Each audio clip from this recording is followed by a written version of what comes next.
Hi, my name is Isabel Martin, and here is my demo speech for the World Schools District Team application. This House believes that all elected government positions should have term limits. The case the proposition brings to you today is only comparable to repainting a crumbling house. It may look good on the surface, but it does nothing to fix the foundation. While you just heard supposed benefits of term limits, these arguments simply distract from the deeper reality. Corruption and systemic issues remain unresolved. For those reasons and more, I am so proud to oppose the motion today. I will present two key arguments showing how term limits undermine democracy and exacerbate corruption. But before that, let's take a closer look at our opponent's case and point out that crumbling structure. The first argument is that term limits help prevent corruption, but I'd like to highlight three things. First, if a politician is corrupt or fails to serve the people, voters already have the power to replace them at the ballot box. There are numerous other ways to combat corruption without resorting to term limits. The proposition bears the burden to prove that term limits are the only viable solution, but we will show you time and time again why this is not the case. Two, even if you accept the argument that term limits can help reduce corruption, the opposition world still allows for this outcome. The motion calls for term limits on all elected government officials. If corruption is the real issue, we could simply apply term limits to politicians who are actually corrupt instead of on everyone. And three, elections are already built into our system as a way to keep politicians in check. They give voters the power to remove individuals who are doing a poor job. If a politician is corrupt, the idea is they will be voted out. The proposition then told you that term limits encourage innovation and new ideas from younger politicians, but there are a few counter-arguments I would like to highlight here. First of all, while young politicians bring new ideas, just like anyone else, they often lack the experience needed to make those ideas work. Crafting good policies takes knowledge of how the system works, and new politicians have often not developed these skills, which can lead to lessened decision-making or laws that don't actually solve problems.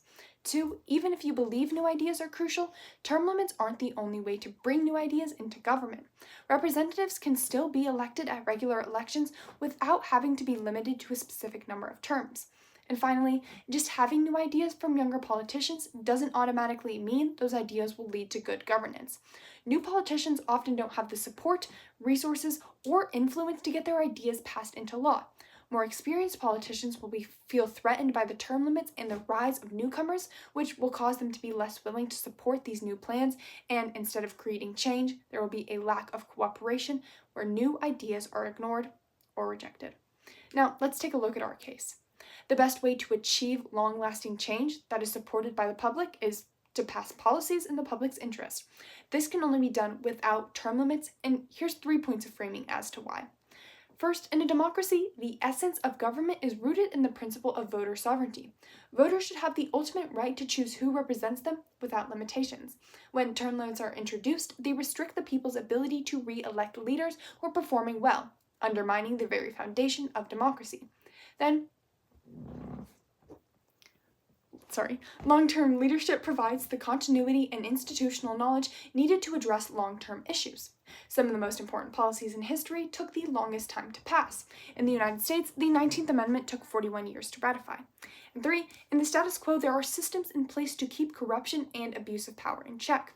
Systematic management allows supervisors to monitor their employees' actions and investigate potential issues. Furthermore, elected government officials who serve without term limits have been proven to work effectively, seen in examples like the US Congress and the Prime Ministers of both Great Britain and Australia. That leads me to my first substantive, the democratic choice. In a democracy, the power of the people to choose their leaders is the foundation of governance. If voters consistently re-elect a leader based on their performance and trust in their capabilities, then that decision should be respected. Term limits impose arbitrary restrictions that limit the voter's ability to make a fully informed choice. So, that leads me to my first point, term limits constrain democracy. By imposing a cap on the number of terms an official can serve, these limits restrict voters' ability to choose the best candidate for their needs. This denies citizens the freedom to vote for leaders they feel are best suited for the job, especially if those leaders have gained deep knowledge and experience. Instead of giving voters a real choice, term limits impose unnecessary constraint on leadership options. Number 2, long-serving leaders may still be the best option. Long-serving politicians often build valuable connections with their constituents and develop the expertise needed to navigate complex governance. Even if voters trust a politician who has served well, term limits then force them to choose someone else, which potentially prevents a highly effective leader from continuing to serve. The impact here is twofold. First, undermining democracy. By limiting the terms a politician can serve, we are removing voters' rights to make decisions based on merit. This creates a situation where the choice of who should lead is restricted, undermining the democratic process. When voters are not allowed to keep an effective leader, they are robbed of a chance to keep the best possible representation for them, which limits their democratic freedom. 2 is weakened governance. Removing experienced leaders through term limits could lead to less effective governance because long-serving leaders have gained the skills, knowledge, and relationships necessary to navigate complex issues. If those leaders are removed prematurely, the government may lose the ability to address challenges effectively, which weakens the political system and leaves it less equipped to respond to current issues and needs, which results in instability and inefficiency in governance. Moving on to our second substantive, term limits increase lobbying and corruption. Imposing term limits creates a power vacuum when experienced officials leave office. This is often filled by inexperienced newcomers who are more vulnerable to manipulation by lobbyists and special interest groups. This shift contributes significantly to an increase in corruption, and here's why.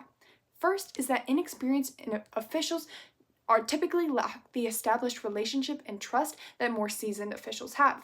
As a result, they are more likely to rely on lobbyists and special interest groups, and unlike experienced officials who have learned to resist corruption, novices may unknowingly accept bribes or succumb to outside influence, which puts them at a higher risk of unethical practices.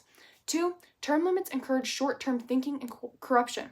With term limits, politicians know their time in office is limited, which can push them to prioritize personal gain over long-term public service.